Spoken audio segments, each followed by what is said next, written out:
trending. It's definitely trending and growing with the younger, more exposed generation. But in general, Egypt's a country that communicates when it comes to food. So even during the revolution and all the sorts, like the food industry was always a guaranteed market. There's like there's a saying in Egypt, like "Masrin ma bibataloosh yaklu," like they always eat. Nothing will stop them from eating.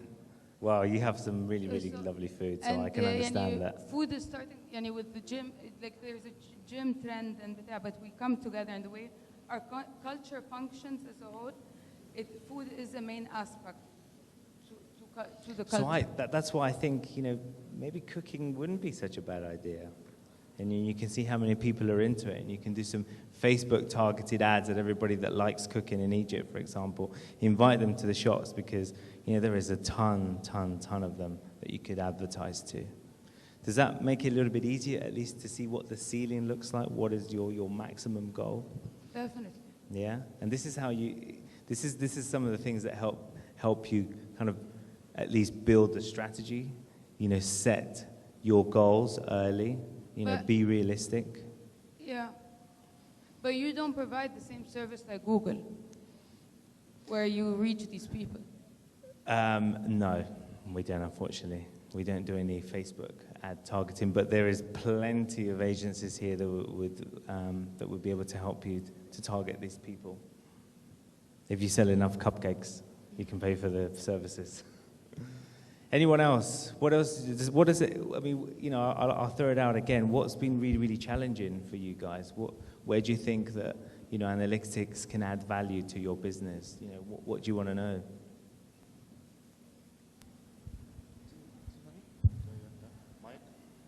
Yeah. Oh, thank you. My question is, what are the peak times during the day that we should post on Facebook? Aha. Okay. So it's very similar to the gentleman over there. It depends. I mean, what we tell our clients is, give us 3 of your top competitors. We will build an industry benchmark for you, and then we will show you, for your industry, this is the best time for you to speak to your community. So there isn't one good time. There is different times for different industries. What industry do you work in at the moment? I work for JWT, so it's an advertising industry. So you actually need to know what time for everyone, right? You have big clients. Yeah, we've got Vodafone, ETA, Nokia, Nestle. So if we could solve a question like that, what will you then do? If you need, let's say, I don't know, it was 2 o'clock on Friday and 9 o'clock on Monday, what would you do that with that information? Well, right now we have a recruitment profile, so we're targeting fresh grads and clients as well. I think that it would just be the same sort of strategy that we make, do a content plan for a month, and we probably would try to push content on those days, on a Friday and a Monday. Okay. Yeah, so come and speak to me. We could build something like that for you. Thank you. Thank you. Anyone else? We have another one over here. Hi. Hi there. I have a question that's something we've been struggling with. A lot of the data we're seeing and the tracking measures are related to engagement. So how much are we engaging consumers? How many fans do we have? Number of posts, likes, and the type of posts, and so on. Yes. What we're struggling with, we're mainly known for advertising. We're Procter & Gamble. Yes. So what we're struggling with is, how does that relate to purchase, or how does that relate to brand equity? And because our history or our heritage is with TV advertising. Yes, and we can easily You made measure, a lot of executive riches, yeah. And we can easily measure purchase intent with advertising. But we can't do that with social media. So does Procter & Gamble in Egypt have an insights team where they mash up all the data that you have? Yes. So the only thing that I can suggest right now is we can export, and we do this for Procter & Gamble in Latin America. We export all the data raw, and then the insights team, they mash it up with the site analytics, what your wholesale's doing, and that's the only way to really kind of look at, bottom line, what has this done for me in the shops with your partners, because, you guys are good at making nappies, right? And then it's the shops that bring in the people and they get to sell it.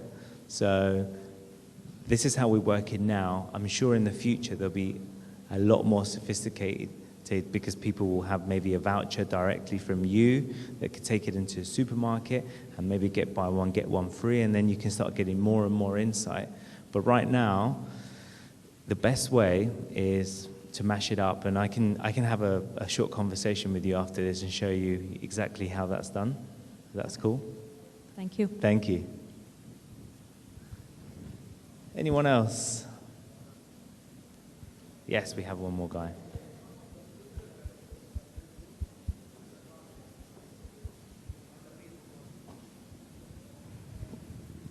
Twitter, I hear. Can you share the dashboard for the Twitter accounts? Yeah, you wanna check one? No, I don't have certain account, but I want to see, for example, in the Twitter there is no fans.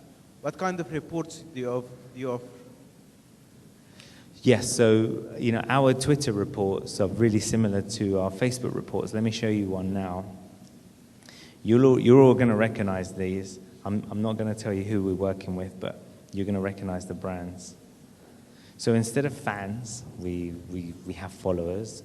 Instead of shares, we have tweets and retweets. So I'm just going to give you a bit of an insight into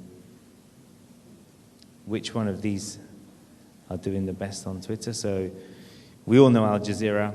It is actually my favorite news channel. Al Arabiya, which I know is their biggest competitor. They have 2 Twitter channels. Do you see that? They have one which broadcasts general tweets and one that has all the breaking news. We've got the Al Jazeera Arabic Live. What is it that you want to see in there? Do you want me to dive in and show you what they're doing? Let's have a look at Al Arabiya.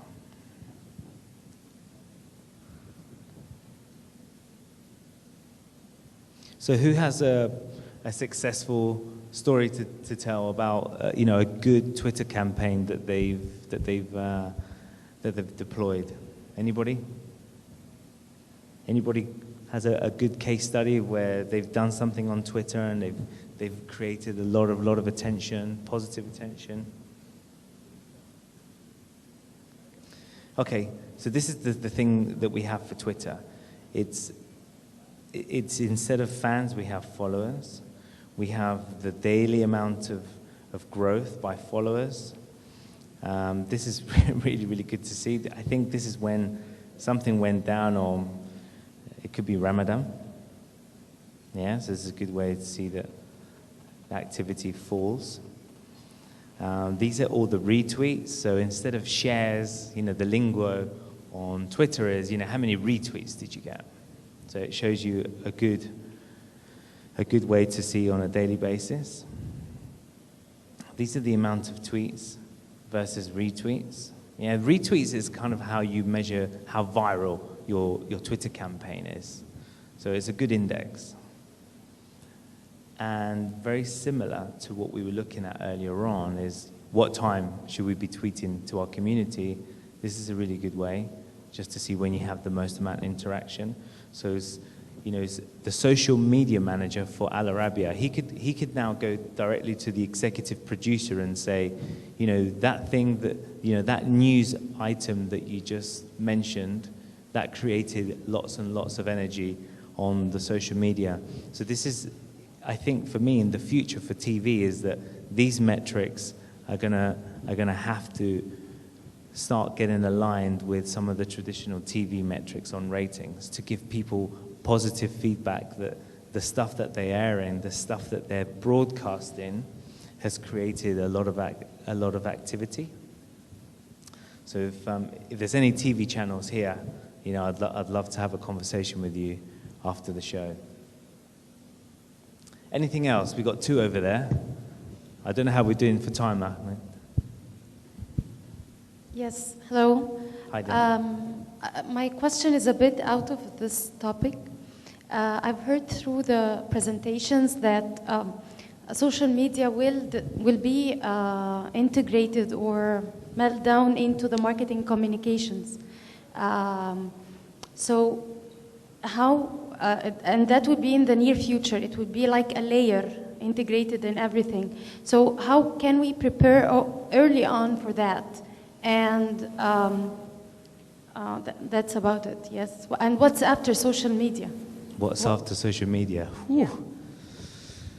I don't think there will be anything, quite as revolutionary that has really opened up everybody's eye. The fact is that social media now can bring governments down. It is extremely powerful, and how an organization decides to arrange internally to take that impact is, you have to kind of start merging your efforts together. PR now is social media. PR is not getting on the phone to your PR agency and saying, we've got this new thing to launch. We want it in this paper. We want it in this radio station. It's like, yeah, we want all of those things, but it's almost like their job is going to it's just going to switch. It's going to shift horizontally. And that's what we're finding with our clients. It's just that right now, they're shifting their budgets. If you were here yesterday, you saw how the budgets are slowly shifting. So as the budgets shift, it means that people will invest more time in it, and then will invest more resources. Your team's definitely going to be growing. Maybe the traditional team won't be as important anymore. You wait till social TV comes out. I mean, that's really, really exciting. The only thing that's stopping social TV now is copyrights. But it's ready. YouTube, if they wanted to, they could broadcast the final in Brazil in 2 years in Rio. But everybody wants to scramble for that advertising revenue. So those are the only obstacles right now. That's what I think you guys should be preparing for, because it is going to happen. Last one, and then Ahmed wants me to go. Yes, please, sir.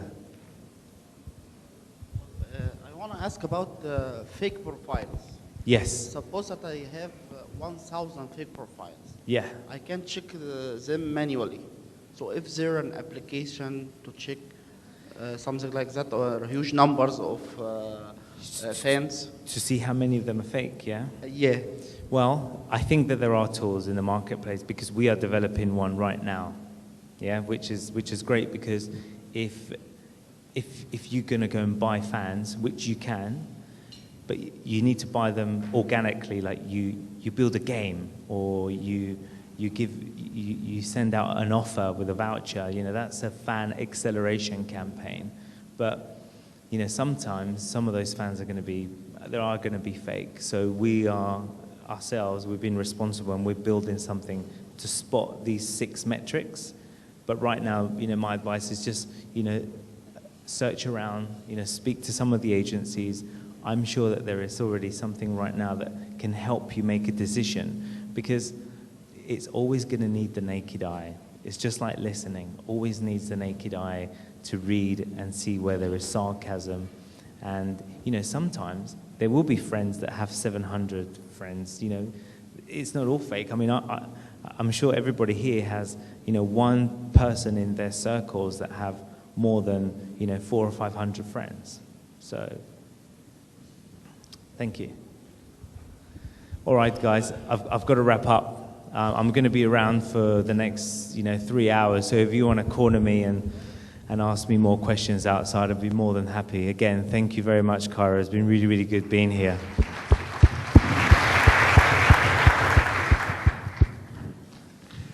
Thank you very much, Cesar.